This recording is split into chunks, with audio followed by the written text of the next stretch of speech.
The Legend of Little Richard. The Story of Love, Lust, and Legacy. Part 1. The Woman Who Danced with the Devil. They say heartbreak runs in families. That certain fates, the kinds that bend a person out of shape and send them careening down roads they never meant to travel, somehow pass through the blood like a hereditary trait, a curse dressed up as charm. I first understood what that meant when my grandmother told me her story. She sat me down one autumn evening in her small apartment in Brooklyn, a cigarette trembling between her fingers, and said, "Let me tell you about who we really are." Her name was Mei-Lin, though everyone called her May. In the 1930s, she was a star.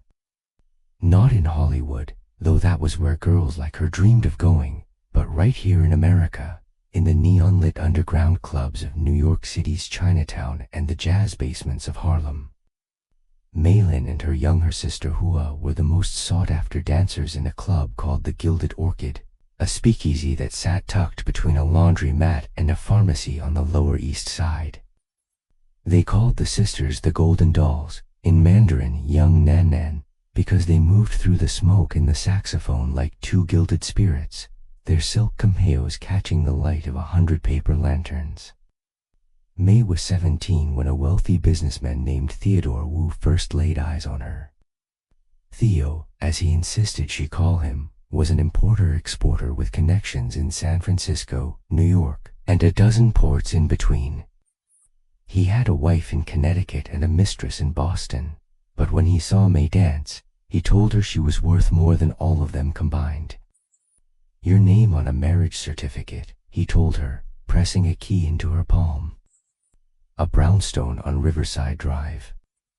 Everything a woman could want. May was young and dazzled. She believed him.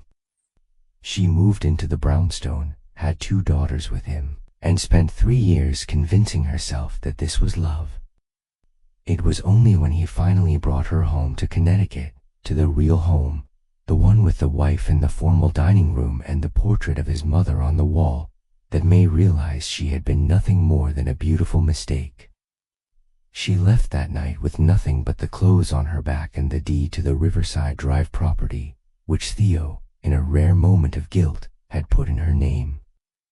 She sold the apartment within the year and disappeared into the shadows of the city. The wound Theo Wu had left in her, that deep, festering sense of having been used and discarded, drove her to opium. She smoked it for years. It took the shine off her beauty, stole her money, and left her hollowed out and wandering. Eventually, she married my grandfather, James Chen, a soft-spoken accountant who seemed like salvation after the chaos of Theo Wu. They had a son, my father, David. But James was not the man May hoped for. He was caught embezzling from his firm when David was 8, was sentenced to prison, and died of tuberculosis in a prison hospital before he ever came home. May, now a widow, married a 3rd man, a former diplomat named Samuel who had served at the Chinese consulate in Manhattan before the war. Samuel was a Muslim, a quiet man who kept to himself. When David was 13, Samuel died of a brain hemorrhage in a hospital on 5th Avenue, leaving May alone again. By the time I knew her, May was a small, bird-boned woman with ink-black hair streaked silver, living in a rent-controlled 1-bedroom in Astoria, Queens. She would sit by the window with her tea and tell me stories from the old days, the club, the dancing, Theodore Wu, all of it, as though she were narrating someone else's life. On her deathbed, when my father sat vigil beside her for 15 straight nights, sleeping in the plastic chair beside her hospital bed, she whispered her final instruction to him: "Do not go looking for your sisters. Let the past rest." My father nodded, though he would later tell me he never understood what she meant. She died 3 weeks later, at age 56, her lungs destroyed by a lifetime of cigarettes and opium residue. Her last words to me, passed through my father, were simpler: "Your grandfather was a ladies' man. It skips a generation. Watch yourself." She wasn't wrong. Part 2. the making of a love warrior. My father, David Chin, was born in Manhattan in 1952, the only child of Mei-Lin and her third husband, Samuel. He grew up fast, the way children do when they are raised by a mother who is simultaneously fragile and fierce. He learned to cook because there was no one else to feed him. When May was deep in one of her dark stretches, young David would stand on a stool at the stove, teaching himself to make anything he could find in the pantry. By the time he was 14, he could prepare a full Thanksgiving dinner. By 18, he had taught himself to make everything from a simple stir-fry to a 7-course French meal. The kitchen was my church, he told me once. When everything else was chaos, I could control what happened on that stove. He entered the workforce at 18, taking a job as a junior analyst at a shipping firm on Wall Street. He was not handsome in the traditional sense. He stood just 5'3", with a slight build and a face that was pleasant but unremarkable. He had a small scar on his chin from a childhood fall, and his hair, which he wore short, was beginning to thin at the temples by his mid-20s. Women did not look at David Chin twice. Or so it seemed. The truth was that David had inherited his mother's gift for making people feel seen. He listened the way a therapist listens, completely, without judgment, as though your words were the most important things he had ever heard. He remembered details. He quoted poetry, Rumi, Neruda, the occasional line of Levi translated into English, at precisely the right moments. He was funny, self-deprecating, and deeply, dangerously empathetic. He also had a philosophy, one he would later share with me over cups of jasmine tea in his kitchen. A man can be charming without being rich. He can be magnetic without being tall. The secret is making a woman feel like she is the only person in the room who has ever truly existed. My father's first real romance was with a woman named Dorothy, whom he met through a mutual friend when he was 22. Dorothy worked at a grocery store in Chinatown, a small, energetic woman with a round face and an infectious laugh. She and David dated for 3 years. He loved her, he told me, or thought he did. But Dorothy's family was ambitious for her. When a wealthier man gave her a watch as a gift, her father acted as though it were a royal dowry and arranged a marriage within the month. David was devastated. He sat in his small apartment on Fulton Street, playing Coltrane records and drinking cheap bourbon, and decided that love, in its traditional form, was a trap. My problem, he told me, was that I was never going to be the kind of man who could offer a woman financial security. So I had to become the kind of man who could offer her something no amount of money could buy. He did not mean sex, though that would come. He meant feeling. He meant the sensation of being understood so completely that the rest of the world faded into background noise. Part 3, the woman who loved too much. 6 months after Dorothy's wedding, which David did not attend, my father met a woman who would break him in ways he did not understand until decades later. Her name was Catherine, everyone called her Kathy, and she worked at the same shipping firm, 2 floors above him. She was tall for a Chinese-American woman, about 5'6". With long black hair, she wore lucent eyes that seemed to hold permanent storm clouds. She was brilliant at her job, promoted twice before David had been promoted once, and she carried herself with the kind of fierce independence that made people either admire her or feel threatened by her. My father was immediately, inexplicably drawn to her. She wasn't beautiful in the way other women were beautiful, he told me. She was beautiful the way a storm is beautiful. You weren't sure if you wanted to walk toward it or run away. They began as colleagues, then as lunch companions, then as something neither of them could name. They would meet for coffee at a small cafe on Mott Street, and Kathy would talk about her frustration with the glass ceiling at their firm, her complicated relationship with her mother, her fear that she was destined to be alone. David listened to all of it. He brought her books he thought she might like. He wrote her notes, actual handwritten notes on small cards, and left them in her mailbox. He recited Neruda to her over the phone when she called him at midnight because she couldn't sleep. She made me feel like I was worth something, my father would say, his voice trailing off. And I think that's why I could never let go. The truth was, my father was in love with Kathy, hopelessly, completely, but he was also married. Not to me, not to my mother, but to the idea that a marriage could be maintained even when the heart was elsewhere. He told himself he would never leave my mother. She was a good woman, quiet, undemanding, practical, and she had given him a daughter, me. That was enough. That had to be enough. Kathy did not see it that way. Their relationship lasted 2 years. 2 years of stolen moments and secret phone calls and a kind of romantic tension that felt like walking on a tightrope over a canyon. Kathy wanted more. She wanted my father to leave my mother. She wanted a life with him, a real one, with a shared apartment and morning coffees and the ordinary magic of being together without hiding. My father could not give her that, and he knew it. One autumn evening in October, Kathy called him at the office. Her voice was flat, empty in a way that frightened him. "Come to the rooftop," she said. "The one on Chambers Street. I need to show you something." My father was in a meeting. He told her he'd call her back in an hour. She never picked up the phone again. Kathy climbed to the roof of the 14-story building where she had lived since moving to the city, and she jumped. Her body was found in the courtyard behind the building 3 days later. The police ruled it a suicide.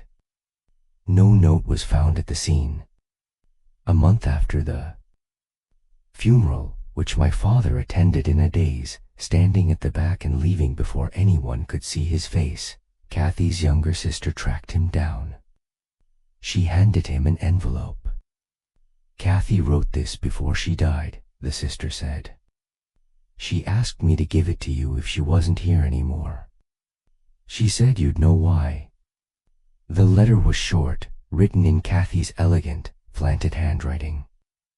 It said, "David, I loved you the only way I know how, completely, without reservation, without a safety net. You were the first person who made me feel like I was enough. But I am not enough for you. I will never be enough. I am asking you for one thing, one last gift. Name your daughter after me. Give her my middle name. Let me live in her, even if I can't live with you. Goodbye, my love." Kathy *. My father carried that letter in his coat pocket for 7 years. My mother eventually found it, during a fight so loud the neighbors called the police. She ripped it to pieces, screaming that she had always known, and that my father was a monster. 3 months after I was born, my mother told my father that if he ever saw Kathy again, she would leave. My father nodded. He didn't tell her that Kathy was dead. He honored Kathy's last request. I carry her middle name, Mei-Lin Tathy Chen, stitched into my identity like a ghost who refused to leave. Part 4. The woman who changed everything. When I was 6 years old, my father introduced me to a woman named Jennifer. She was 24, recently arrived from the Philippines, working as a clerk in my father's office. She had a round, open face, warm brown skin, and a smile so genuine it could light up an entire room. She wore small gold hoop earrings and kept her hair in a short, practical bob. My father told me to call her Auntie Jenny. I called her that because he told me to, but I noticed things. I noticed that Auntie Jenny always came to our apartment in the mornings, never in the evenings. I noticed that she would sit on the living room couch with my father, talking in low voices while I watched television in the next room. I noticed that she brought me beautiful clothes from the discount stores in Chinatown and stuffed crisp bills into my cloth wallet for allowances. "You have a new auntie," my father told me. "She's a very good friend. But we have to keep her a secret from your mother, do you understand? Some things are special and private."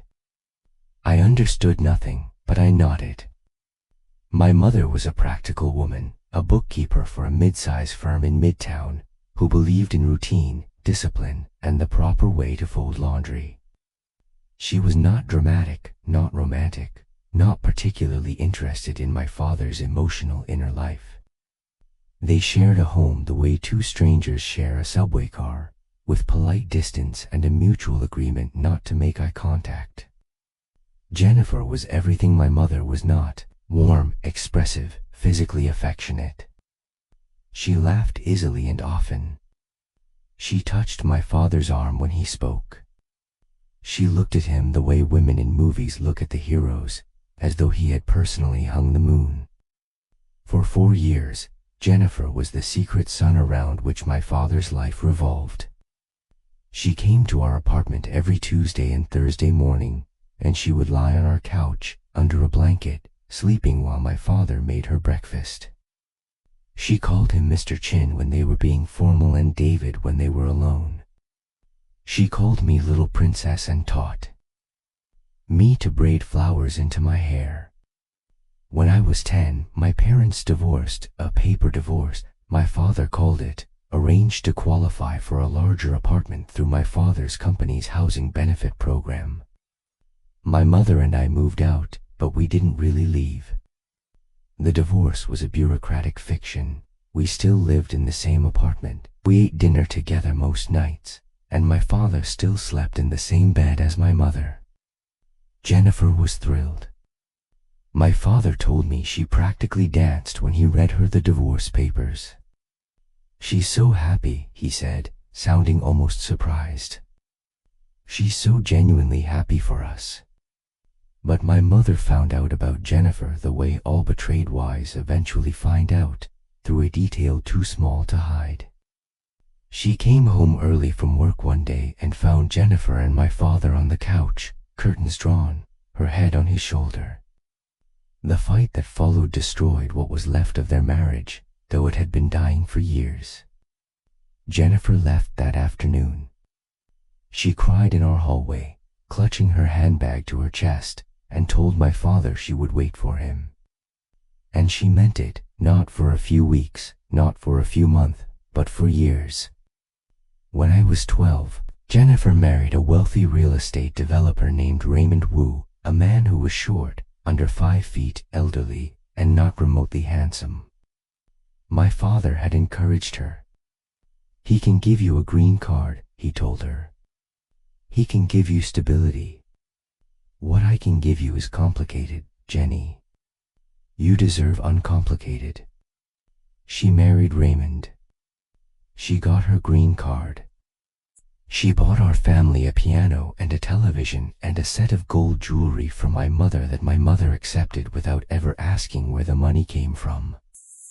Jennifer never had children with Raymond, but she was a fixture at family gatherings, a warm, generous presence who brought gifts for everyone and laughed as though she hadn't a care in the world. The last time I saw Jennifer before she fully disappeared from our lives, she pulled me aside at a family dinner and looked at me with an expression I would not understand until I was much older. "Your father is the love of my life," she said. "But he is also the most impossible man I have ever known. Promise me something. When you fall in love, really fall, the kind that takes over your whole body, be careful. Love the kind your father gives is like drinking champagne. It feels magical, but it will make you dizzy, and when it ends, you will have the worst headache of your life." I promised. I didn't know what I was promising. I was 10 years old. Part 5. The second mother after the Jennifer situation settled, or at least retreated into a manageable silence, my father met a woman named Patricia, though everyone called her Pat. She was a nurse at Mount Sinai, born and raised in Queens, with a broad, kind face and hands that smelled of antiseptic and lavender. She was 42 when my father met her, 8 years younger than him, and she had been divorced for 3 years after a marriage to a man who had moved to Sydney, Australia, and apparently decided that his wife and newborn son were not worth packing for the trip. Pat was not glamorous. She was not dramatic. She was steady and warm, and she believed in my father in a way that no woman had believed in him since Kathy's death. She doesn't ask me to be anything other than what I am, my father told me. That's revolutionary, kiddo. That's everything. They married when I was 16, quietly, at City Hall. Pat wore a cream-colored suit and carried a bouquet of white lilies, and she cried through the entire ceremony, happy tears, she insisted, though my father always suspected they were the release of years of loneliness finally letting go. Pat and my mother coexisted with a careful, polite distance. They were never friends, but they were never enemies either. They understood that they were bound together by the same man and the same house and the same inexplicable gravity that kept pulling them back into each other's orbits. Pat had a son from her previous marriage, Michael, a quiet, serious boy who was 7 when Pat married my father and who grew up calling my father David with the easy familiarity of a boy who had never been disappointed by an adult man. My father loved Michael as though he were his own. He taught him to cook, the same way his own mother had accidentally taught him, out of necessity, with patience and a willingness to let a child burn his fingers on the stove and learn from the sting. When Michael turned 10, my father bought him a guitar. When Michael turned 15, he taught him to waltz in the living room of our apartment while Pat watched from the couch, laughing and clapping.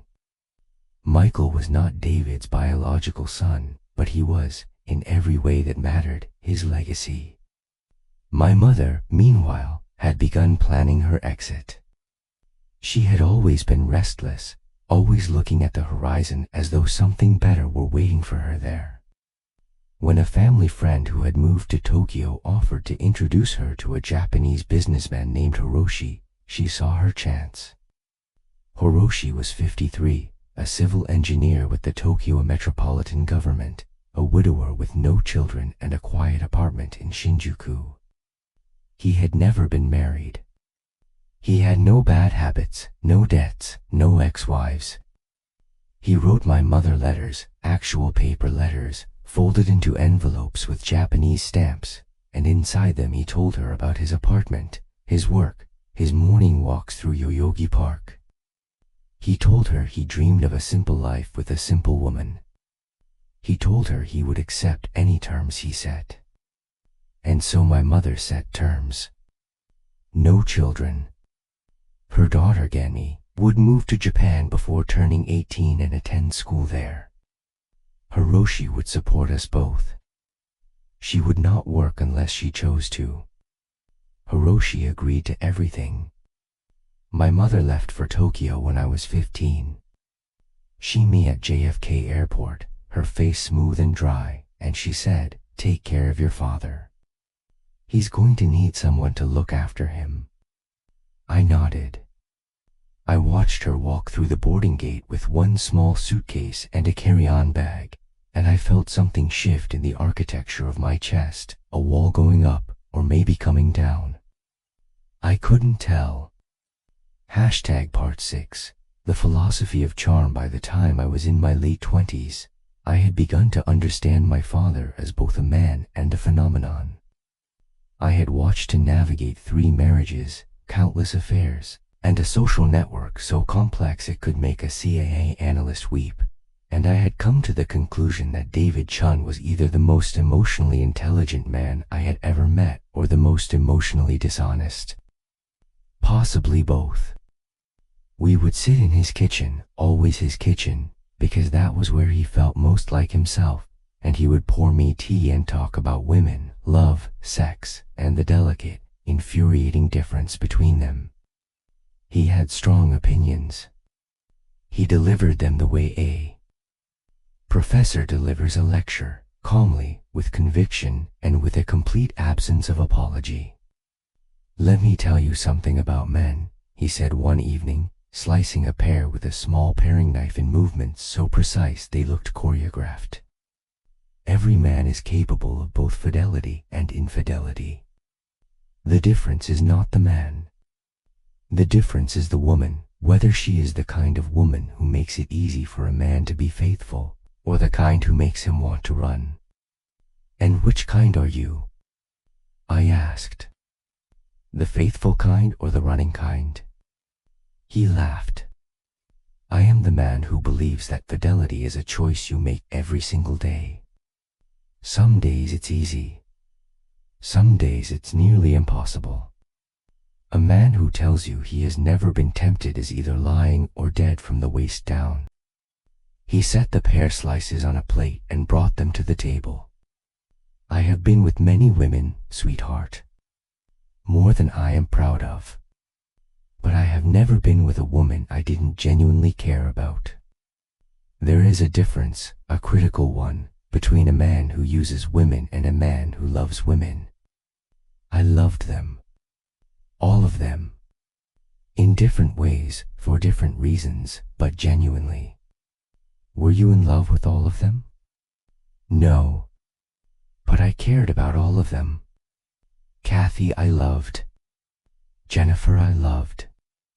Dorothy, my first, I thought I loved, but I was 22 and didn't know the difference between love and need. Your mother, your real mother, I respected.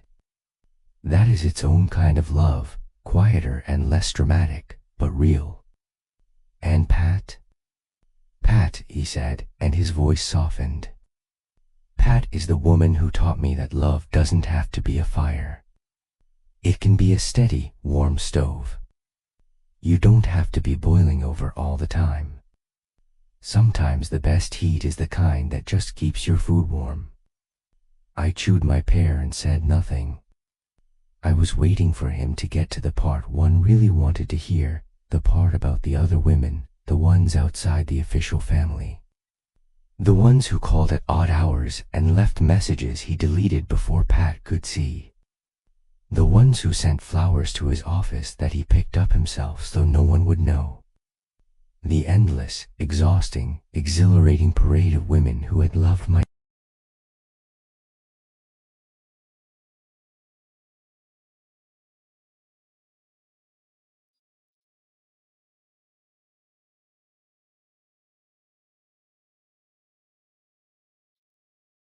He considered this. He held up his hands and began counting on his fingers, then stopped, laughing at himself. "I stopped counting at 50, he said. "I was 35. That was a long time ago. If I had to guess, and this is a guess, an honest one, I would say somewhere north of 200. 200. 200 women. In 20 years. I did the math. That was 10 new women every year, roughly one per month, and that assumed no overlaps, no gap, no periods of drought or periods of intense, simultaneous activity." "How?" I asked. I was genuinely baffled. "You are 5'3". You are not wealthy. You are not, no offense, Dad, devastatingly handsome. How do you meet them? How do you keep them?" He smiled. It was the smile he used when he was about to say something he knew would annoy me. "First," he said, "I joined things. Hiking groups, book clubs, weekend cycling clubs, cooking classes, language exchange meetups. Anything where a group of strangers gets together on a regular basis and pretends to be interested in a shared activity. Do you know what those groups really are? They are hunting grounds. Not for sex at first, but for connection.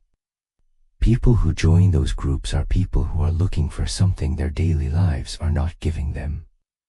That hunger is the entry point. Second, I listen. I listened the way no one else listens. I asked people questions about themselves, and then I asked follow-up questions, and then I remember the answers. A woman tells me her dog's name is Biscuit and that he had surgery last March, and 3 months later I ask her how Biscuit is doing after his surgery. Do you know how that makes a person feel? It makes them feel like they matter, like they are not invisible. Most people go through their entire lives feeling invisible. When you make someone feel seen, you have done something most people are not capable of doing. That creates a bond. And bonds, properly managed, can become all kinds of things. Third, he said, leaning forward, I never promise anything. I never say I love you unless I mean it. I never say you're the only one unless it's true. I never lie about being single, because I have never pretended to be single. I am upfront, carefully, diplomatically upfront, that I am a married man, that my situation is complicated, and that I am looking for connection, not replacement. Some women walk away at that point. Good. The ones who stay are the ones who know what they're getting into. And the poetry? He grinned. The poetry is not a technique. It's who I am. Rumi said, let yourself be silently drawn by the strange pull of what you really love. It will not lead you astray. That is not a line. That is a philosophy. When I quote Rumi to a woman who is hurting, I am not performing. I am sharing something that genuinely moved me. She can tell the difference. Sincerity is the most attractive quality a person can have, bar none. Part 7. The legend of Little Richard, the man who eventually became known as Little Richard at the tech firm where we both worked, was not, in any conventional sense, a handsome man. He was 5'3", like my father, with a receding hairline, a small, somewhat crooked nose, and a habit of squinting when he smiled, as though he were constantly assessing whether something was funny enough to be worth the effort. He wore glasses with thick black frames and kept his desk immaculately organized, 3 pens in a ceramic cup, a small succulent in a white pot, and a framed photo of a mountain landscape he claimed was taken in Montana but was, I later discovered, a stock image from the internet. His name was Richard Wong, though everyone called him Rich, and the irony of the nickname was not lost on anyone. Rich Wang was not rich in the financial sense. He drove a 12-year-old Honda Civic with a dent in the rear quarter panel and a coffee stain on the passenger seat that had been there so long it had developed its own geological identity. He lived alone in a 1-bedroom apartment in Astoria, Queens, the kind of apartment where the radiator made sounds like a dying animal and the hot water took 4 minutes to arrive. He was 38 years old, twice divorced, and had a son from his first marriage, a boy named Marcus, now 11, who lived with his mother in New Jersey and saw Rich every other weekend. Rich paid child support faithfully and complained about it to no one. He was the kind of man who would drive 40 minutes to pick up a friend at the airport and then insist on paying for parking even though the friend had offered to cover it. He was, by every measurable standard, an ordinary man. A regular guy. And he had slept with more than 200 women. I learned this not because Rich told me. He never boasted, not once, but because my friend Sandra, who worked in HR and had an insatiable appetite for company gossip, told me over drinks at a bar in Midtown one Friday evening. She had run the numbers on Rich's expense reports, she said. No, that was a joke. She had simply listened carefully to what women in the office said about him when they thought no one was listening, and the pattern was, to put it mildly, remarkable. Everyone's had Rich, Sandra said, swirling her martini. The junior devs, the women from accounting, the girl from marketing who's engaged. She's engaged, Claire. To a man who sells insurance. And she's been with Rich. Everyone's had rich was how the legend was framed, but it wasn't accurate. Rich had never been with a woman who didn't want to be with him. He wasn't predatory. He wasn't pushy. He wasn't even particularly aggressive in the traditional sense.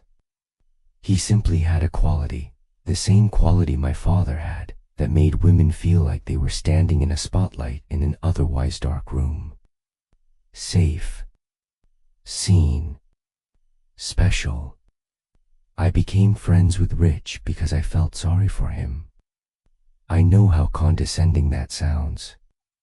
But it was true. I looked at this small, unassuming man with his thrift store button-down shirts and his dented Honda, and I thought, no one would ever guess, and I felt a strange, protective instinct toward him, the kind you might feel toward a very talented person who doesn't know how talented they are. Our friendship began at a department lunch, the kind of mandatory, awkward affair where someone has ordered too much catering and half the food ends up in the trash. Rich was sitting alone at the end of a conference table, eating a sandwich he had clearly brought from home, and I sat down across from him because there was nowhere else to sit. "That looks better than whatever they ordered," I said, nodding at his sandwich. "It's turkey and brie," he said, in a tone that suggested this was not a recommendation. "On sourdough. I made it at 6 this morning." "At 6 in the morning?"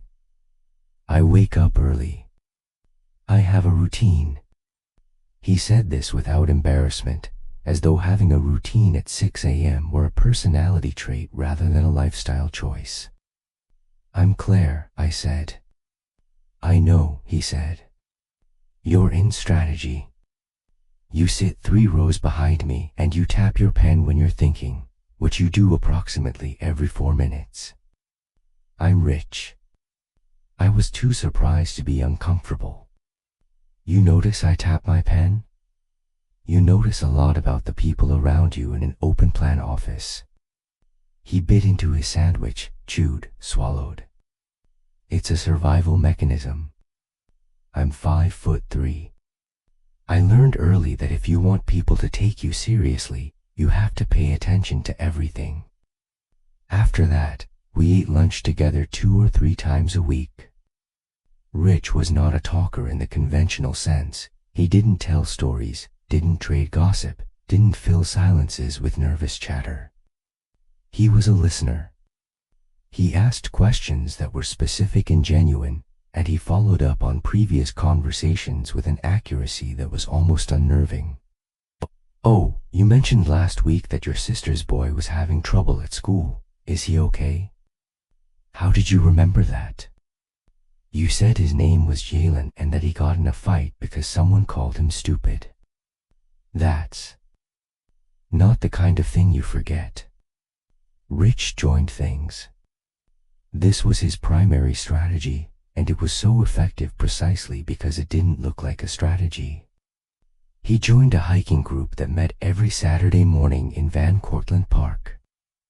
He joined a Sunday morning book club that met at a coffee shop on the Upper West Side.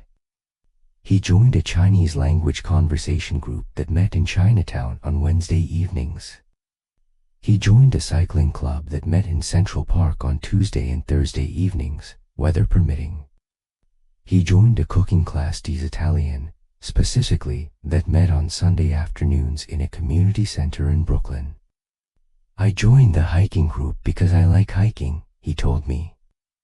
"The book club because I like books. The language group because I want to keep my Mandarin sharp. My grandmother only spoke to me in Mandarin and I don't want to lose it. The cycling club because I need the exercise. The cooking class because I eat too much takeout and my body is starting to protest." None of this was a lie. Rich genuinely did all of these things.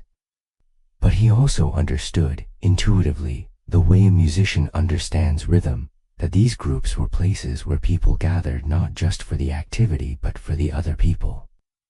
The hiking group was full of women in their 30s and 40s who had active social lives and active imaginations and a hunger for experiences that their everyday routines didn't satisfy. The book club was a confessional disguised as a literary discussion. The language group was a way for people to connect over shared cultural roots. The cycling club was an excuse for liver-plowed men and women to spend 3 hours together in scenic proximity. I don't go to these groups looking for anyone, Rich told me. But if something develops, I'm not going to run away from it. I'm a friendly person. I make friends easily. Sometimes those friendships become something more. That's just life. That's just life, I repeated. 200 women is just life? He looked at me. For a moment, I saw something in his eyes, not guilt, not pride, but a kind of weary, philosophical acceptance. Let me ask you something, Claire. Have you ever been on a first date that was so genuinely enjoyable, so easy, so interesting, so full of real conversation, that you walked away feeling more alive than you had in months? And then you never heard from the person again? I thought about this. Yes. That person, that man or woman, they gave you something. A few hours of real connection. It was real even if it went nowhere. That's not nothing. That's a gift. Most people don't know how to give that gift. I do. And when women feel it from me, that realness, that attention, they want more. And sometimes, more means just friendship. Sometimes it means a few dates. Sometimes it means more. And sometimes it means more than that. Sometimes. He shrugged. I'm not a monster, Claire. I'm not out there manipulating people. I'm just present. More present than most men are. Most men are thinking about what they're going to say next while you're talking. I'm listening. Most men are performing. I'm just being. You'd be amazed at how rare that is. Part 8. The inner circle, which his relationships operated in layers, like the rings of a tree. At the center was what he called his inner circle, 3 or 4 women with whom he had ongoing, consistent, intimate relationships. They were not all sexual, though most were. They were women who had become fixtures in his life, who texted him regularly, who he saw at least once a week, who knew about each other and, to varying degrees of comfort, accepted the situation. The first was Maya, a 42-year-old physical therapist who worked at a clinic in Midtown. She was married, her husband was a corporate lawyer who traveled constantly, and their arrangement was one of those open marriages that people in Manhattan pretended didn't exist but actually existed all over the place. Maya and Rich had been together for 3 years. They saw each other every Thursday evening, usually at Rich's apartment, where he would cook her dinner. He was exceptional in the kitchen, a skill that predated his cooking class enrollment by at least a decade, and they would talk for hours. Sometimes they had sex. Sometimes they didn't. The sex, Maya told me, she told me quite a lot, in a confessional mood one evening after a work happy hour, was good but not the point. The point, she said, is that Rich is the only person in my life who asks me how I'm really doing and then waits for the real answer instead of the polite one. Maya had a recurring argument with her husband about children. She wanted them, he didn't, and this had been a simmering source of tension for their entire 7-year marriage. Rich never tried to solve the problem. He just listened, asked questions, and occasionally read her passages from a book he thought might help. He gave her perspective without telling her what to do. He doesn't make me feel broken, Maya said. That's what I can't explain. Every other man I've been with, including my husband, at some point makes you feel like your problems are embarrassing, like you should just get over them. Rich never does that. Rich makes you feel like your problems are the most interesting things about you. The second was Delia, a 37-year-old art teacher at a private school in Brooklyn who had been seeing Rich for about 18 months. Delia was single, ambitious, and slightly overwhelmed by life in the way that creative people often are, full of ideas and feelings and projects but never quite came together the way she envisioned. She and Rich had a standing date every Sunday morning at a coffee shop in Park Slope, and afterward they would walk through Prospect Park and talk about art, politics, and the specific loneliness of living in a city of 8 million people. Delia was the one who called Rich Little Richard, as a joke, at first, and then as a term of genuine affection. The nickname spread through the office and eventually became the name by which he was known, in hushed and slightly odd tones, among the women of the IT department. "He's not what you'd expect," Delia told me once, when we ran into each other at a gallery opening in Chelsea. "You look at him and you think, that guy? Really? And then you spend an hour talking to him and you realize he's the most interesting person you've met all year. And then you spend a night with him and you think, oh, so that's what all the fuss is about." The third was Angela, a 44-year-old divorced mother of 2 who worked as a paralegal in a law firm downtown. Angela was the most guarded of the inner circle, the one who maintained the most careful emotional distance, and the one who, paradoxically, seemed the most deeply invested. She and Rich had been together for 4 years, the longest of any of his current relationships. And she had the settled, almost matrimonial comfort of a woman who had decided, consciously, that this was exactly what she wanted. "My ex-husband was a good man," Angela told me, over a glass of wine at a bar near her office. "He was kind and reliable, and he put gas in the car and remembered my mother's birthday. But he never made me feel like I was anywhere. Like I was actually in the room with him. Rich makes me feel like I'm the most important person in the room. He does it with everyone, I know that, but when he's in the room with me, I believe I'm the only one." Rich managed his relationships with a precision that I can only describe as logistical genius. He kept a shared calendar, not digital, but physical, a small leather-bound datebook he carried in his jacket pocket, with color-coded entries for each woman. Thursdays were Maya.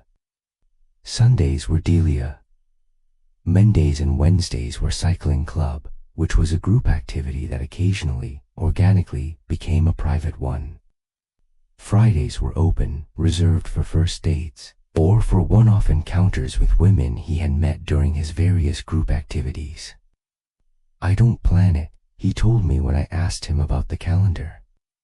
"It's not like I look at Monday and say, okay, on Monday I will see Angela and on Thursday I will see Maya. It's more that I know these people's lives, and I know when they need me. Maya's husband is usually gone on Thursdays. Delia doesn't teach on Sunday mornings. Angela's kids are with their father every other weekend. I organize around their lives, not mine. Your life must be incredibly complicated." "It is," he said, without hesitation. "Every relationship I have takes energy, attention, emotional labor. I am constantly managing something, a feeling I've hurt, a jealousy I've triggered, a schedule I've double-booked. It's exhausting. Most people think I have this charmed, effortless life where women just fall at my feet. The reality is that I work harder at this than most people work at their jobs. There is no such thing as effortless attraction. It's a skill, and like any skill, it requires practice, refinement, and constant attention." Part 9, the technique. One evening, it was a Thursday, so Rich was seeing Maya. We went for a drink at a bar in Long Island City that neither of us had been to before. The bar was the kind of place that tried too hard: exposed brick, Edison bulbs, a chalkboard menu that described the cocktails with unnecessary poetry.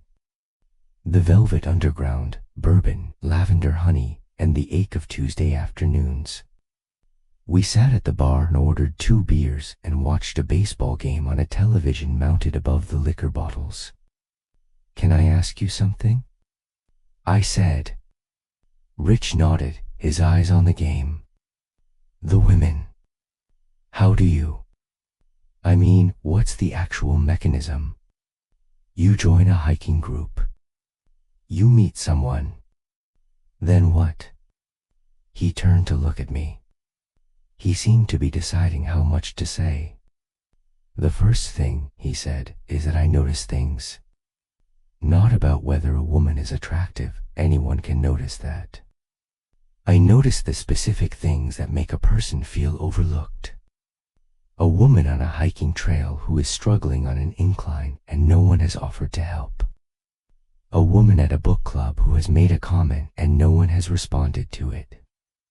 A woman in a language exchange group who is sitting slightly apart from the others, laughing at the right moments but not contributing. I move toward those women. Not with any agenda.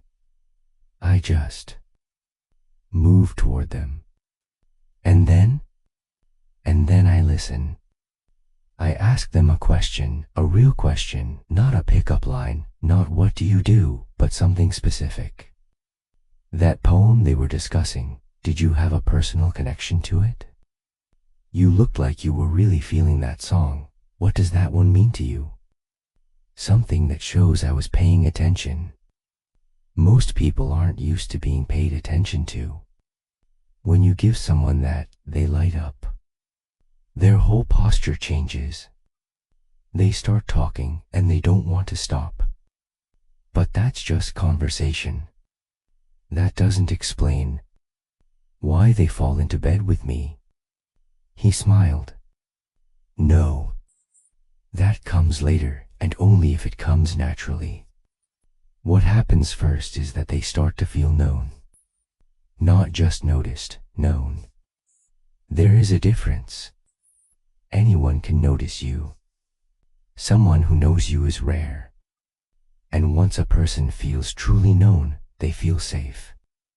And once a person feels safe with you, the physical part, if it's going to happen, happens easily, naturally, without the awkward negotiation that most first encounters involve."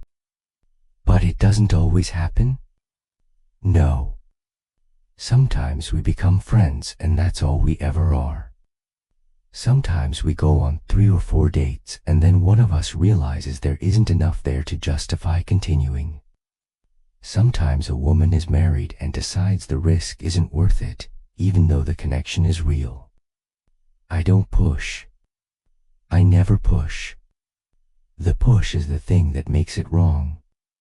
What I do is create the conditions for something to develop, and then I let it develop, or not, on its own terms."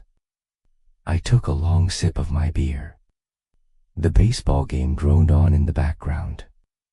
"My father is like you," I said. "Not the same. He didn't have your system, your structure, but the same essential quality. He makes people feel seen. He's had a lot of women. More than 200. Rich didn't react. That's not unusual for a man with those instincts. The ability to make people feel seen is rare. When you have it, you attract people. That's just gravity. Is it wrong? What, the 200 women? No. Is it wrong to make people feel seen? Is it wrong to connect with someone, really connect, even if you know you can't offer them a traditional, monogamous, socially approved relationship? Rich was quiet for a moment. He turned back to the baseball game, then turned to me again. That's the question, isn't it? He said. Whether it's wrong to make people feel something real, even if you can't give them the whole thing. My honest answer? I don't know. Some of those women, maybe most of them, would say no. What I gave them was valuable. It was real. It changed them in small but meaningful ways. And some of them would say yes, it was wrong, because I was selfish. Because I took something, their time, their attention, their hearts, And I gave it to other people too. Because no one wants to be a fraction of someone's life. Everyone wants to be the whole thing. And which group are you in? He laughed, a short, rueful sound. I'm in the group that tries not to think about it too hard. Because if I think about it too hard, I have to make a choice. And any choice I make will hurt someone. So I just keep going. Keep connecting. Keep making people feel seen. And hope that the good I do outweighs the harm. He finished his beer and set the glass down on the bar. Your father sounds like a good man, he said. Complicated, but good. The best ones usually are. Hashtag part 10, the cost of charm. My father called me on a Tuesday evening in March. His voice sounded different, somehow, as though it were coming from a greater distance than usual. Can you come over? He said. Pat's at her sister's. I have something I want to show you. I took the subway from Midtown to Astoria, a journey of 40 minutes that I spent imagining what he might want to show me. A new apartment? A new woman? A diagnosis? When I arrived, my father was sitting at the kitchen table with a photograph album, one of those old-fashioned ones with sticky plastic pages and captions written in fading blue ink. He had been crying. I could see it in the redness around his eyes and in the way he held the album with a kind of desperate tenderness. I found this in the closet, he said. I've been looking at it for an hour. The album was full of photographs of my father and the women of his life. Kathy in a white dress, standing in a garden I didn't recognize, smiling at something outside the frame. Jennifer at a restaurant, holding a glass of wine and laughing. Dorothy, the first Dorothy, standing outside a grocery store in Chinatown in what looked like the early 1970s. Pat on their wedding day. My mother in her nurse's uniform, holding baby me in the hospital. And dozens of others, women I didn't recognize, women from hiking trips and book clubs and language exchanges, women whose names my father had long since forgotten but whose faces he had preserved in photographs. You were never just collecting notches on a bedpost, I said, sitting down across from him. You were collecting people. Moments. Connections. That's not the same thing. Isn't it? His voice was barely above a whisper. Look at them, Claire. Really look. These are real women. Women who trusted me. Women who loved me. And I loved them back, genuinely, but not enough. Not enough to give up anything that was convenient for me. That's the dirty truth. I am a man who takes love where he finds it and refuses to let it cost him anything. And at my age, with my daughter's face looking back at me from every direction, I have to ask myself, what have I actually built? What survives me? I didn't answer him. I didn't know how to. Pat came home at 11. She found us still sitting at the kitchen table, the album between us, the photographs of 100 women's faces staring up at us from the pages like an accusation or a memorial. I couldn't tell which. She made tea. She sat down. She put her arm around my father's shoulders, and she looked at me with an expression that said, *, this is who he is. This is who I chose. And I choose him still, *, we all leave something behind, Pat said. You leave the people you changed. The women your father loved, they are different people because of him. That counts for something.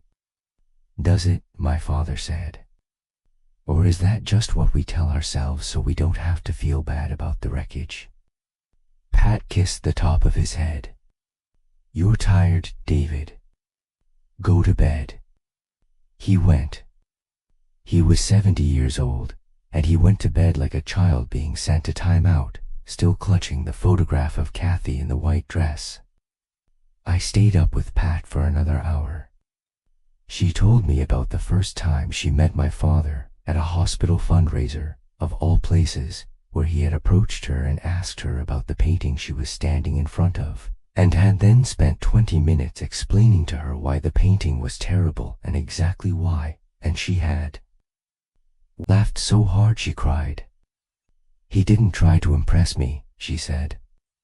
That was the thing. Every other man who has ever approached me at a party was trying to impress me. David was trying to make me impress him. It was the most disarming thing I have ever experienced. Pat was not naive. She knew about the other women, at least she knew the broad outlines, the rumors that even a woman is grounded as she couldn't help but hear. She had chosen to stay anyway, and to build with my father the kind of quiet, steady love that she had always wanted but never believed she deserved. He tells me I'm his harbor, she said. The place he comes back to. I don't need to be the only harbor in the world. I just need to be the one he comes home to. Part 11. What remains? I left my father's apartment that night with a lot to think about. I took the N train back to Midtown, sitting by the window and watching the lights of Queens give way to the tunnel and then the lights of Manhattan rising up out of the dark like something ancient and relentless. My father had lived a life of extraordinary emotional abundance and extraordinary emotional cowardice, sometimes simultaneously. He had loved deeply but committed only to the parts of love that didn't require him to sacrifice comfort. He had touched hundreds of women's lives genuinely, meaningfully, and had left most of them changed in ways they never fully recovered from. He was a force of nature in a small man's body, and the question of whether he was ultimately a force for good or for chaos was a question that would never be resolved, because the women he had touched were scattered across the city, across the country, carrying pieces of him inside them like shrapnel that had been there so long they had become part of the architecture of their hearts. Rich Wang was the same. Different in scale, Rich's 200 women were the product of a deliberate system, while my father's were the organic overflow of a personality that simply couldn't help itself, but the same in kind. They were both men who made people feel whole and then left them to figure out the missing pieces on their own. Was that wrong? I thought about Maya, who had told me Rich made her feel like her problems were the most interesting things about her. I thought about Angela, who had found in Rich the study, consistent attention that her distracted ex-husband could never provide. I thought about my father, who had given Kathy the feeling of being truly known and then refused to leave his marriage for her, driving her to the most final act of despair a person can commit. Love that costs nothing is not love. It is theater. It is a performance of intimacy without the substance. And yet the people on the receiving end of it, the audience, experience something real. They feel something real. For a few months or a few years, they feel truly alive, truly seen, truly held. And then the curtain falls, and they go back to their lives, and something inside them has shifted permanently, for better or for worse. My father was still alive, still cooking, still quoting Rumi. Pat still made him tea every morning and drove him to his cardiologist appointments and slept beside him every night in the bed they had shared for 20 years. He still went to his hiking group on Saturday mornings and his book club on Sunday evenings. He still met women there, and he still made them feel like they were the only person in the room.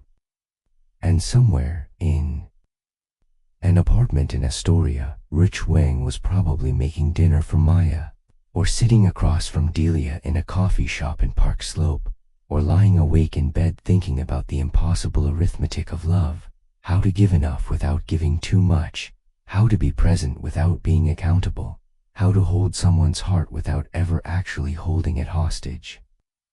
My father had a saying, a man can be faithful or he can be faithful to himself. Sometimes those are two different things. He had never been faithful in the traditional sense. But he had been faithful to himself, to his nature, to his hunger, to the part of him that could not stop reaching for other people, for connection, for the electric shock of genuine intimacy, with a consistency that bordered on the heroic. And Pat, the steady, patient, indomitable Pat, had been faithful to him, which was its own kind of madness, its own kind of love. Maybe that's all love ever is. Faithfulness to something. Whether it's faithfulness to a person, or to a feeling, or to a version of yourself that only exists in the presence of another person. My father had been faithful to the feeling. And the feeling had cost him everything, and given him everything, and left him at 70 years old sitting at a kitchen table in Astoria, looking at photographs of 100 women he had loved and lost, and wondering if any of it had been worth the price.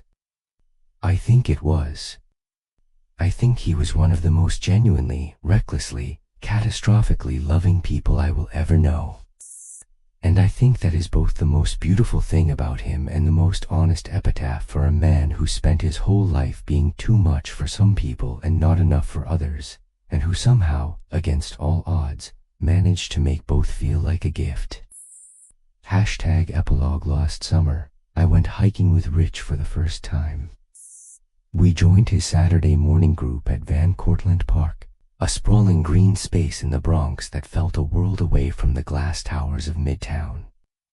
There were 12 of us, 6 men and 6 women, ranging in age from 28 to 62, and we hiked the 4-mile loop trail at a pace that was challenging enough to discourage casual chatter but not so demanding that conversation became impossible. Rich moved through the group like a current through a wire. He walked with the woman in front of him, a 45-year-old architect from Riverdale named Naomi, and talked to her about her recent trip to Portugal in a way that made it clear he was not just making conversation but actually absorbing the information, filing it away, preparing to ask follow-up questions next week that would make her feel, once again, like she had been genuinely heard. At the top of the hill, a modest rise, nothing dramatic, but enough to make you work. We stopped for water and a view of the Bronx spread out below us like a map of someone's ambitious life. Rich stood slightly apart, scanning the tree line, his small frame silhouetted against the pale morning sky. Naomi came to stand beside me. "Your friend Rich," she said. "He's something else." "He is," I agreed. "He's been with a lot of women, hasn't he?" She said it without judgment, without prurient, just as a fact she had intuited. "Yes." "Do you think that's?" "I don't know. Is that something a person should be proud of? Or ashamed of?" I thought about my father, crying over his photograph album. I thought about Pat's hand on his shoulder. I thought about Kathy's letter and Jennifer's wedding, and the look in Maya's eyes when she talked about feeling seen. "I think it's neither," I said. "I think it's just what it is. A man with an extraordinary capacity for connection who chose to use that capacity in a certain way. Whether that was right or wrong is not for us to say. Only the women he loved can answer that. And even then, I don't think the answer is simple." Naomi nodded. She took a sip of water and capped her bottle. "You know what I think," she said. "I think most people are afraid to really see other people. It's easier to be seen than to see. To be the object of attention than to genuinely attend to someone else. Rich attends. That's his gift. Whether it's a gift we should accept or not, that's a question we each have to answer for ourselves." She shouldered her pack and started down the trail. Rich fell into step beside her, and I watched them walk away, the 5'3" man with the receding hairline and the 12-year-old Honda and the leather-bound datebook full of women's names, and I thought about legacy. Not the legacy of money or monuments or names carved in stone. The legacy of how you made people feel when you were in the room with them. The residue you left on other people's hearts. The way you changed the shape of someone's afternoon, their week, their understanding of what was possible between two people. My father had changed the shape of hundreds of people's lives. So had Rich. So had every man and woman who had ever had the courage to reach for another person and the selfishness to reach for too many. We are all a little bit broken by the people who love us. And we are all a little bit mended by them too. And the only thing we can say for certain is that the breaking and the mending happen in the same breath, in the same afternoon, in the same kitchen over tea and photographs and the fading memory of what it felt like to be held.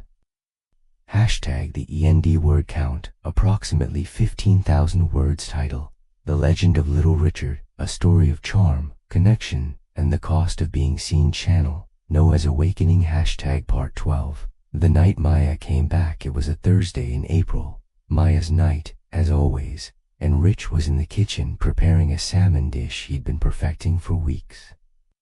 He had the oven preheated to 400 degrees, a bottle of Sancerre chilling in the sink, and a playlist on his phone that he switched between depending on his mood, Coltrane for cooking, Debussy for eating, and something he'd never admit to that he privately called the Maya Mix, a collection of songs that reminded him of their 3 years together, which he listened to only when she wasn't coming over, because the songs were too tender for the light of ordinary evenings. The knock on the door came at 7:15, 15 minutes early. Rich wipes his hands on a dish towel and opens the door expecting Maya with her usual apologetic smile and a bottle of wine she'd been saving. Instead, he found Maya standing in the hallway with mascara running down her face and a look in her eyes that he had seen exactly once before, on the night she had first told him about the abortion she'd had at 23, before she'd met him, before she'd become the composed, centered woman who meditated every morning and ran 8 miles on weekends. Something happened, she said. He stepped aside and let her in. She walked past him into the living room and sat on the couch, not in her usual spot on the right-hand side but in the middle, as though she needed to claim the whole space. Rich sat across from her, on the armchair, and waited. He had learned, in 3 years, that Maya needed silence before words. She needed to feel that the room could hold whatever she was about to say before she could say it. "My husband knows," she said. Rich felt something drop in his chest. Knows what, exactly? Everything. Us. The Thursday nights. The phone calls. All of it. She laughed, but it was a terrible sound, hollow and wet. He came home early from a trip. Tuesday. Found a text on my phone that I must have missed.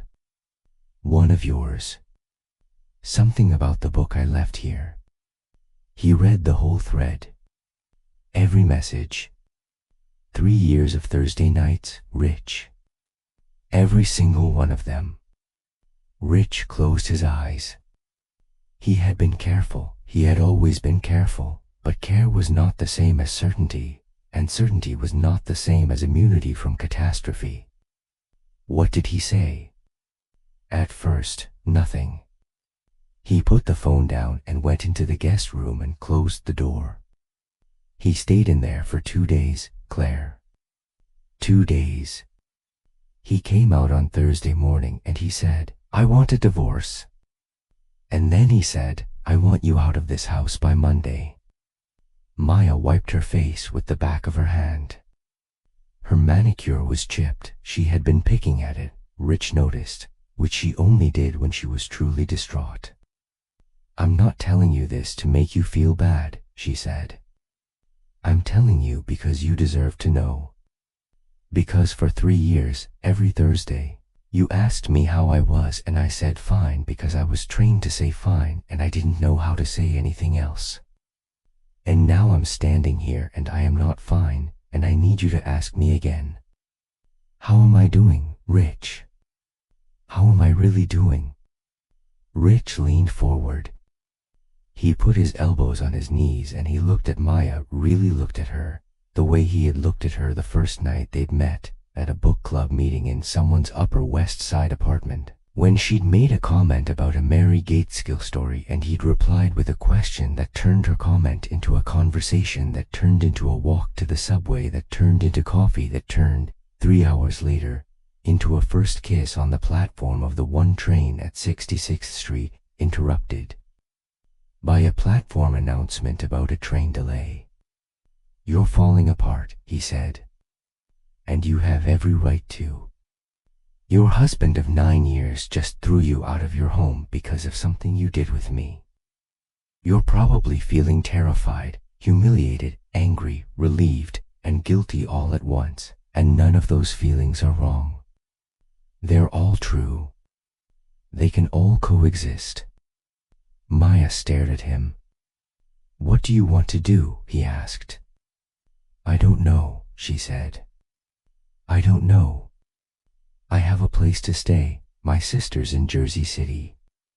But my son, Marcus, Keith 8. He's going to ask me why Mommy's sleeping at Auntie Dana's house. I don't know what to tell him. I don't know how to explain this to a second grader." "You tell him the truth," Rich said. "As much truth as an 8-year-old can hold. You tell him that sometimes grown-ups have problems that aren't his fault, and that you love him more than anything in the world, and that you're going to figure it out." Maya looked at him. "Is that what you would tell Marcus?" "Yes," Rich said. "That's exactly what I would tell Marcus." Maya stood up. She walked to the window of Rich's apartment and looked out at the street below, at the cars parked in a row and the bodega on the corner with its faded awning and the old man who sat on the stoop across the street every evening regardless of weather. "I need to ask you something," she said, still facing the window. "And I need you to answer honestly. Okay? If I asked you, if I really, genuinely asked you to be with me. Just me. No one else. No Delia, no Angela, no hiking club, no hiking group, no language exchange. Me. Only me. Would you do it?" Rich was quiet for a long time. The apartment was very still. The salmon was still in the oven, probably overcooking by now, but neither of them moved to check it. "I don't know," he finally said. "I would want to say yes. I would want to be the kind of man who could say yes. But I don't know if I am that man. And I would rather tell you that honestly than lie to you and have you find out later." Maya turned around. Her face was still streaked with tears, but something in her expression had shifted. It was not relief exactly. It was something harder to name, the expression of a person who has asked the question they were most afraid to ask and receives the answer they were most afraid to hear, and who has survived it. "That," she said. "That is why I love you. Because you didn't lie." She crossed the room and she kissed him, not with the practiced tenderness of their Thursday evenings, but with a rawness that tasted like Fulton wine and the particular grief of loving someone who cannot be yours alone. She left at midnight. She had to. Her sister was watching Marcus and she didn't want him to see her like this. Rich walked her to the door and she paused in the hallway, one hand on the frame, and she looked at him the way you look at a landscape you're about to leave behind. "I'll still come on Thursdays," she said. "For a while, at least. Until I figure out what I am. And then I'll figure out what I am. Maybe I'll be your friend. Maybe I'll be nothing. Maybe I'll be someone who hated you for a year and then forgave you. I don't know yet. That's the truth." "That's the truth," he agreed. She smiled, just barely, just at the corners of her mouth, and then she walked down the hallway and into the elevator and out of his life in the way that people leave each other in New York, which is to say quietly, in an elevator, without ceremony, with the full knowledge that the city will swallow the moment whole and that the street below will keep moving regardless. Rich went back to his apartment. The salmon was ruined, dried out and tough. He threw it in the trash and opened a box of cereal and sat at his kitchen table eating Cheerios with milk and reading a novel he wasn't really reading. And at one point he put down his spoon and he put his head in his hands and he breathed. And that was the only acknowledgement he allowed himself that something had ended. Part 13. The man behind's a legend. I asked Rich, one Sunday morning over coffee at our usual place in Park Slope, whether he ever got lonely. Not the kind of lonely that comes from being alone. He was alone a lot, by design, but the kind of lonely that comes from being surrounded by people and still feeling unseen. He stirred his coffee. He always stirred his coffee counterclockwise, 12 times exactly, and I had been watching him do it for months before I noticed the pattern. Every day, he said. Every single day. You have so many people in your life. So many connections. How can you be lonely? Because connection is not the same as being known, he said. I have had conversations with hundreds of people. I have made hundreds of people feel heard. And almost none of them, maybe a handful, have any idea who I actually am. They know the version of me that I present. The charming, attentive, emotionally available version. That's a performance. It's a good performance, and it's based on something real. I genuinely am interested in people, genuinely do care about them, but it's still a performance.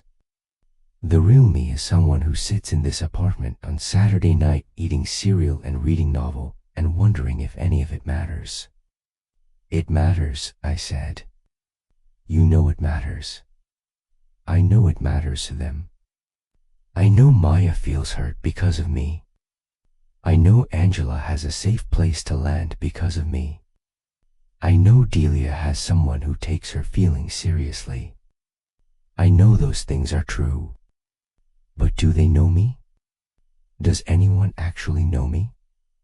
Who would you want to know you? He looked at me.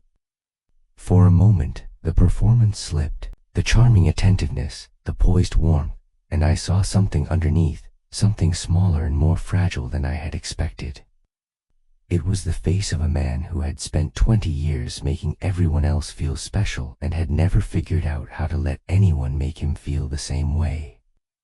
I don't know, he said. That's the problem. I don't know who the real me is anymore. I have been playing this role for so long that the role has become indistinguishable from the person. And that scares me more than anything. Because if the role is all there is, then when I stop, when I'm too old, too tired, too irrelevant to keep playing it, what's left? I didn't have an answer for him. I suspect there isn't one. Part 14. The dinner that changed everything. The dinner happened in September, the kind of late summer evening in New York when the air is warm and thick and the city feels like it's holding its breath before the season changes. Rich had organized it, of course he had, as a kind of anniversary celebration for his network, though no one was entirely sure what was being anniversaried. It was held at a long table at an Italian restaurant in the West Village called Carmine's, which served portions that were designed for sharing and a house red that was designed for forgetting. There were 12 of us, the inner circle and the outer orbit, the women and a few men, the ones who knew about each other and the ones who suspected. Maya was there, looking thinner and sharper than I had ever seen her, her divorce finalized 2 months earlier. Angela was there with her usual careful composure and her 2 gold bracelets that she wore like armor. Delia was there, animated and talkative, holding court about a painting she was working on. And then there were others, women I didn't know, women from the outer rings, women whose names Rich had told me in confidence and whom I had never met. I sat across from Rich, who sat at the head of the table, carving a roast chicken with a kind of ceremonial precision that made everything he did look intentional. I want to say something, he said, raising his glass. I don't usually make speeches. Tonight I want to make an exception. The table went quiet. 12 pairs of eyes turned toward him. I have spent most of my adult life trying to understand what it means to be present for another person. To truly show up. To listen without agenda, to care without conditions. To offer someone the experience of being genuinely seen in a world where most people walk around feeling invisible. That is what I have tried to do. Whether I have succeeded is not for me to say. He paused. He took a sip of his wine. But tonight I want to acknowledge that the thing I have been trying to give you, this experience of being seen, is something I have been hungry for myself. And that I have not always been brave enough to ask for it.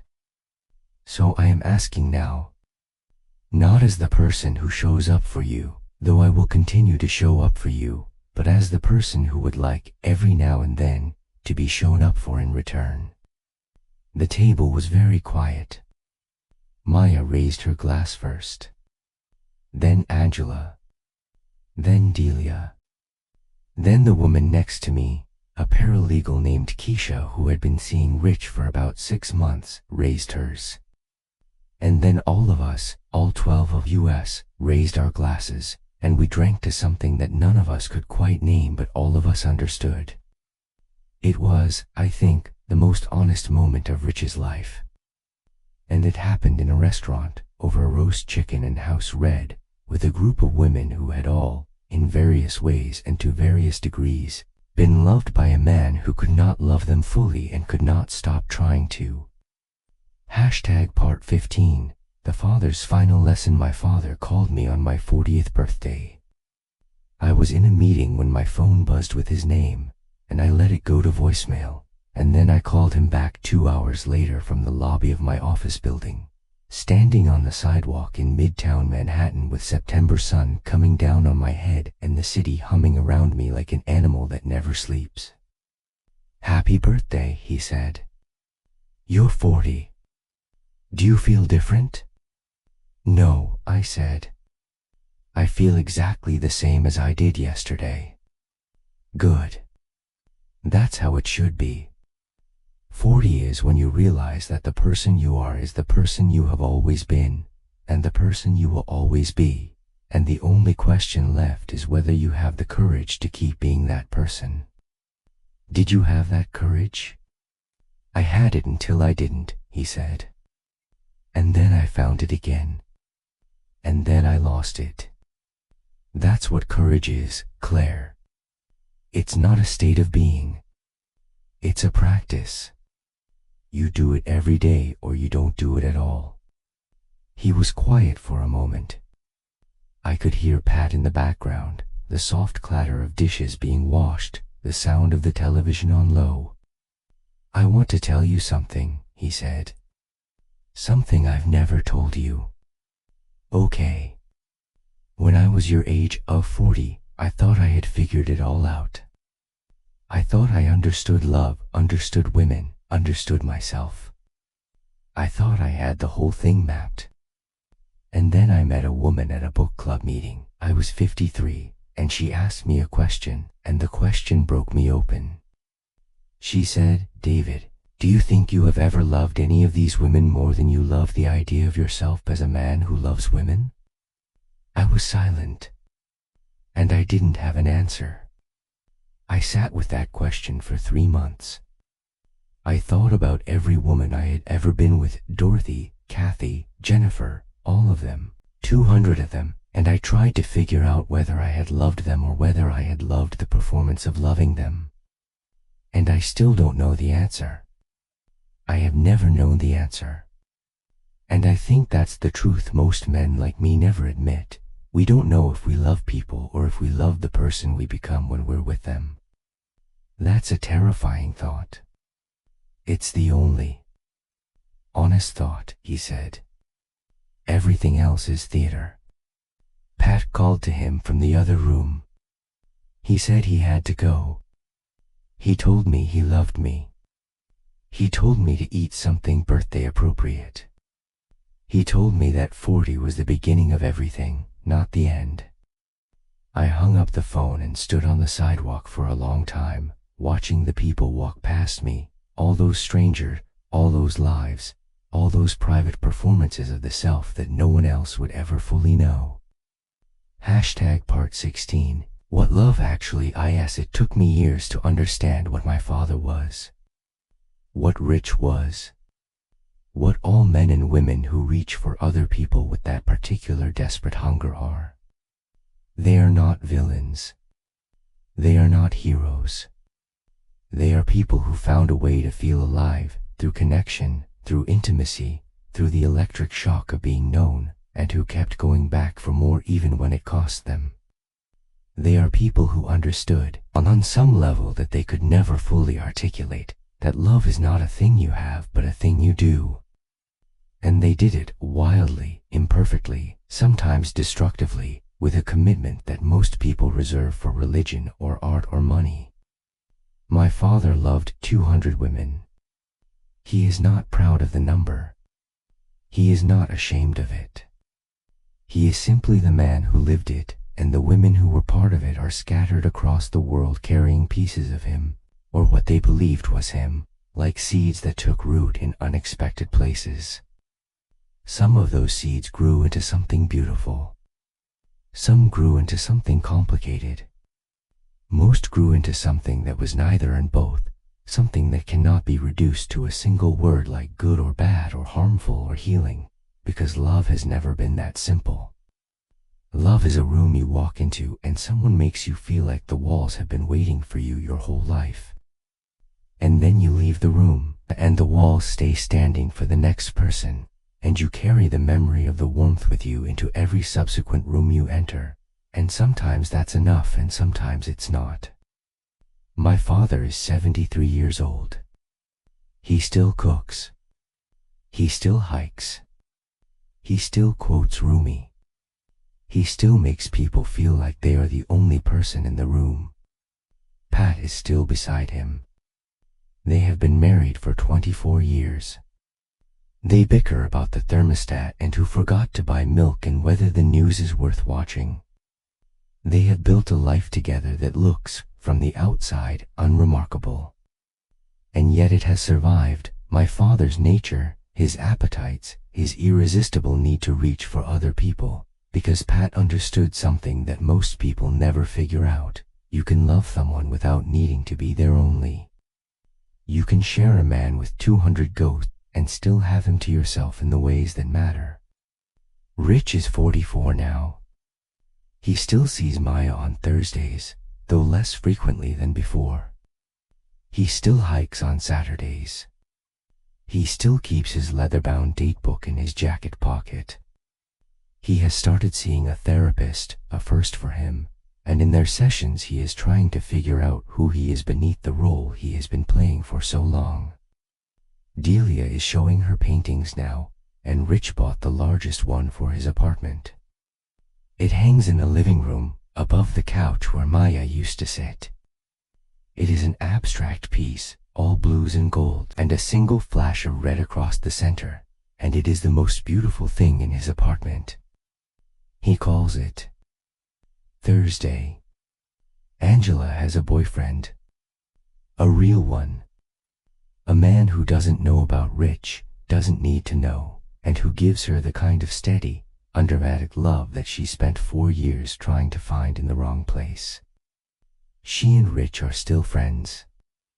They text every few weeks.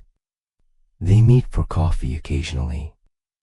The intimacy is still there, quieter now, like an ember that has become ash but hasn't quite gone cold. And I am 40 years old, standing on the sidewalk outside my office building in Midtown Manhattan, thinking about my father and Rich and the 200 women and the 3 marriages and the 1 suicide and the hundreds of Thursday nights and the thousands of cups of tea in kitchens across the city, and I am thinking, this is what it looks like when a person refuses to be ordinary. This is the wreckage and the beauty of it. This is what happens when someone decides that the risk of feeling too much is worth taking, over and over, for an entire lifetime. It's not a lesson I would recommend learning firsthand, but it's a story worth telling, and this is my telling of it. Afterward, I have changed the names of almost everyone in this story. Not because I am ashamed, though I am, sometimes, in ways I am still sorting through, but because privacy is its own form of kindness, and the women in these pages deserve to move through the world without being recognized by strangers as the subjects of someone else's confession. My father knows I wrote this. He read a draft and said, "You've been braver than I ever was." I don't know what he meant by that. I don't think he knows either.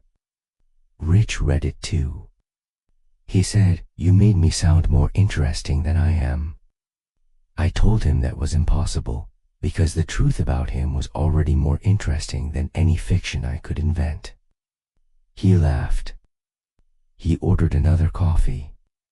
He changed the subject, the way he always changes the subject when someone gets too close to the real him. This is not a story with a moral. It is a story with a question, the same question my father could never answer.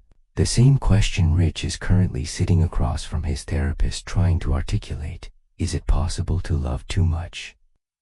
And if so, is that actually a problem, or is it the only problem worth having? I don't know. But I know this, every single person who has ever been loved by someone like my father or someone like Rich will tell you the same thing. They will tell you that it was the most alive they have ever felt. And they will tell you that being alive, really alive, in the full and terrifying sense of the word, is worth any price you care to name. And then they will pause, and they will think about it some more, and they will say, "But I wish it hadn't cost so much." End of story. Final scene. The last hiking morning. The last time I hiked with Rich was in October, on a Saturday morning so crisp and bright that the whole city seemed to have been wiped clean overnight.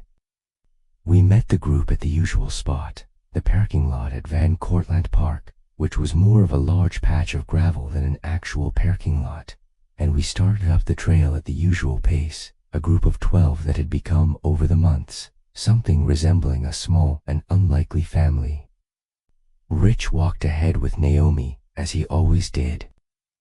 They were deep in conversation about a novel, with Keisha, the paralegal, who was recovering from a breakup and wanted to talk about it, and who found in me a willing audience because I had become, without quite intending to, the keeper of Rich's story. "He's different lately," Keisha said, catching her breath on an incline.